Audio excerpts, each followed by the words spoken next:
প্রবাসী ভাইয়েরা দেখেন, আজকে আমি সফলতা হয়েছি। আমি প্রতি ভিডিওতে বলি প্রবাসী ভাইয়েরা মেয়েদের পিছনে সময় না দিয়ে কাজের পিছনে সময় দিবেন। দেখেন আজকে আমার মুরগির খামারের ভেতরে আমি আজকে সফলতা হয়েছি। আমি আজকে কয়টা ডিম পাই আমি আপনাদেরকে দেখাবো। তাহলে সাথে থাকুন, দেখতে থাকুন।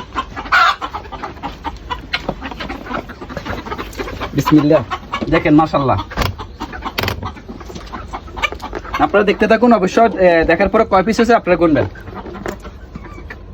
আমি সবসময় বলি আপনাদেরকে, প্রবাসী ভাইদেরকে, মেয়েদের পিছনে সময় দিবেন না। আপনারা যে কোনো বিজনেসের ক্ষেত্রে সময় দিলে সফলতা হবেন। দেখেন আপনারা দেখছেন আমি মুরগির বিজনেসটা চালু দিছি, আলহামদুলিল্লাহ এখন সফলতা হয়েছি। ইনশাল্লাহ আমি আরেকটা বড় করে খামার খুলতেছি, আপনারা ওটা দেখতে পারবেন। এটা তো ছোট খামার, আর বড় করে একটা খুলতেছি।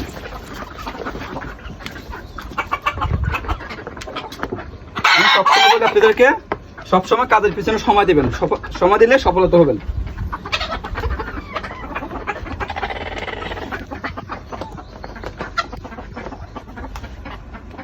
দেখেন মাশাআল্লাহ, দেখেন ভিতরে দেখেন, এই যে দেখেন সবগুলো ডিম আছে আলহামদুলিল্লাহ।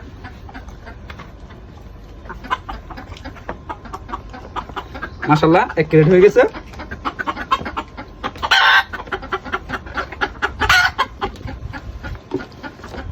এই বিজনেসগুলো সবসময় আমার কাজের পিছনে, কাজ শেষ পর আমার এই বিজনেসগুলো পার্ট টাইম হিসেবে একটা বিজনেস করি। আলহামদুলিল্লাহ 1 মাস পরে বড় করে একটা আমার মুরগি খামার বিজনেস দেখবেন আপনারা। দেখেন আরো অনেকগুলো আছে আলহামদুলিল্লাহ, বার করে দিচ্ছি ডিম।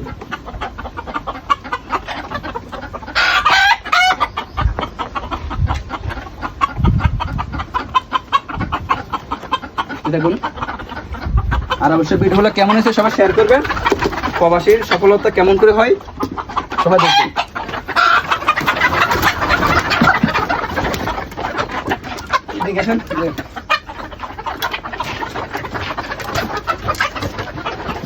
দেখেন তাহলে আমি ডিম কয় পিস এসেছি, এখানে পাইছি 30 পিস, 31, 32, 33, 34, 35, 36, 37, 38, 39, 40, 41, 42, 43, 44, 45, 46, 47 পিস ডিম পাইছি। বিকেলবেলা আরো 20 পিস পাবো আলহামদুলিল্লাহ। দেখেন প্রবাসের মাটিতে যত পরিশ্রম করবেন এত সফলতা। দেখেন এই মুরগিগুলো দেখেন, আমার মুরগিগুলো দেখেন, দেখেন ইনশাল্লাহ আমি আপনাদের মাঝে আর বড় করে একটা বিশাল করে খামার খুলতেছি। ওই খামারটা আপনারা দেখবেন ইনশাল্লাহ। 1 মাস পরে আমার নতুন খামারটা চালু হবে। সবাই ভিডিওগুলো শেয়ার করবেন, আর অবশ্যই আমার বিজনেসটা কেমন হয়েছে, সফলতা কেমন পাইছি আপনারা কমেন্টে জানাবেন। আল্লাহ হাফেজ, আসসালামু আলাইকুম।